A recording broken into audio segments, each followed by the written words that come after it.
চায়নাতে কিন্তু ইন্টারভিউর কারণে কিন্তু বেশি কিন্তু রিজেকশন বেশি হয়। এবং এখানে কিন্তু আপনাকে বুঝতে হবে কী কী প্রশ্ন ধরবে, লাইক আপনার সাথে সরাসরি ফেস টু ফেস অ্যাম্বাসিডার কথা বলবে এবং লাইক যারা ইন্টারভিউ নেয় তো সেখানে কিন্তু প্রথম প্রশ্ন করবে why you want to study in China, আপনি কেন চায়নাতে যেতে চাচ্ছেন, আপনার উত্তর রেডি করতে হবে। Which university or college you are going, which major you will study, এইভাবে কিন্তু লাইক ইউনিভার্সিটির নেম, মেজর নেম, কেন চায়না যেতে পড়তে যাচ্ছেন, আপনার নাম, বাবা কি করে। আর একবার রিজেক্ট করলে কিন্তু সেকেন্ড টাইম আপনি কিন্তু অ্যাডমিশন পাবেন, আপনি কিন্তু ভিসা অ্যাপ্লাই করতেই পারবেন না। অনেক সময় আমরা দেখেছি যে ইন্টারভিউতে আনঅ্যাপ্রুভ এসেছে, লাইক আপনি ইন্টারভিউ দিয়েছেন আনঅ্যাপ্রুভ এবং এরপরে আবার শিক্ষার্থী ইন্টারভিউ দিচ্ছেন, না একবার আনঅ্যাপ্রুভ আসা মানে আপনি রিজেক্টেড, এইটার কোনো রকম নড়চড় আর নাই। চায়না উচ্চশিক্ষায় সেপ্টেম্বর 26 ইনটাকে যে কারণে আপনার ভিসাটি রিজেকশন আসতে পারে, লাইক আপনি চায়নাতে অ্যাপ্লিকেশন করেছেন, অ্যাডমিশন পেয়েছেন, বা কি কারণ থাকলে আপনার ভিসায় রিজেকশন সিল আসতে পারে। আমরা একটা যদি সত্য বা যদি মিথ বলি যে চায়না উচ্চশিক্ষায় যে মিথটা মার্কেটে চলে,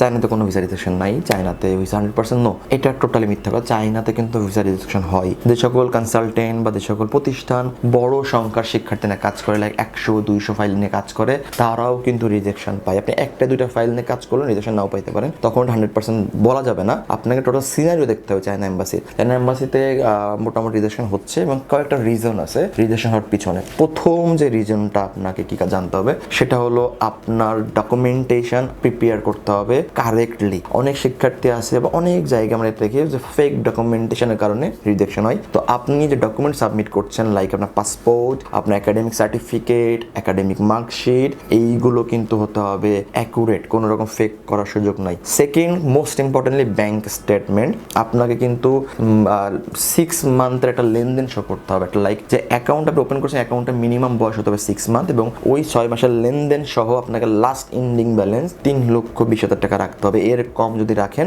তাহলেও কিন্তু আপনার স্টেটমেন্টটা কিন্তু অ্যাপ্রুভ হবে না, দ্যাট মিনস আপনার ইন্টারভিউ আসবে না। এর বাইরে স্টেটমেন্টের সাথে আপনাকে জমা দিতে হবে ব্যাংক সলভেন্সি সার্টিফিকেট, এবং যদি অ্যাকাউন্ট যদি হয় কোনো কোম্পানি অ্যাকাউন্ট তাহলে আপনাকে জমা দিতে হবে ইংলিশের ট্রেড লাইসেন্স, লাইক ট্রেড লাইসেন্সটা ইংলিশ কপি। যদি এমন হয় আপনার স্টেটমেন্ট, ব্যাংক স্টেটমেন্ট নাই, বাবার নাই, মায়ের নাই, তাহলেও আপনার সমস্যা নেই, তাহলেও আপনি তখন ব্লাড কানেক্টেড যে কারোর একটা স্টেটমেন্ট নিতে পারবেন এবং অবশ্যই আপনাকে রিলেশনশিপ সার্টিফিকেটটা কিন্তু ওখানে শো করতে হবে। এটা গেল আপনার অ্যাপ্লিকেশন করার ক্ষেত্রে। তো অ্যাপ্লিকেশন করবেন এইভাবে, অ্যাপ্রুভ চলে আসবে এবং অ্যাপ্রুভ আসার পরে আপনাকে যেটা মাথায় রাখতে হবে, আপনার ইন্টারভিউটা মাথায় রাখতে হবে। খুবই ইম্পর্টেন্ট, চায়নাতে কিন্তু ইন্টারভিউর কারণে কিন্তু বেশি কিন্তু রিজেকশন বেশি হয়। এবং এখানে কিন্তু আপনাকে বুঝতে হবে কী কী প্রশ্ন ধরবে, লাইক আপনার সাথে সরাসরি ফেস টু ফেস অ্যাম্বাসিডার কথা বলবে এবং লাইক যারা ইন্টারভিউ নেয় তো সেখানে কিন্তু প্রথম প্রশ্ন করবে why you want to study in China, আপনি কেন চায়নাতে যেতে চাচ্ছেন, আপনার উত্তর রেডি করতে হবে। Which university or college you are going, which major you will study, এইভাবে কিন্তু লাইক আপনার ইউনিভার্সিটির নেম, মেজর নেম, কেন চায়নাতে যেতে পড়তে যাচ্ছেন, আপনার নাম, বাবা কি করে, মা কি করে, ফাইন্যান্সিয়াল স্পন্সর কার, সে কি করে, তার সাথে ইভেন এমন হয়েছে কথাও কিন্তু বলতে চাইতে পারে ওভার দ্য ফোন বা ভিডিও কলে। সো এইভাবে কিন্তু স্টেপ বাই স্টেপ প্রিপেয়ারটা করে নেবেন। যদি কোথাও এই স্টেপগুলোর মধ্যে যদি একটা মিস্টেক হয়ে যায়, আপনার যদি কথা বলতে না পারেন, নার্ভাস হয়ে যান, তাহলে কিন্তু আপনাকে রিজেক্ট করে দেওয়া হবে। এটা কিন্তু একদম স্পষ্ট বাক্য।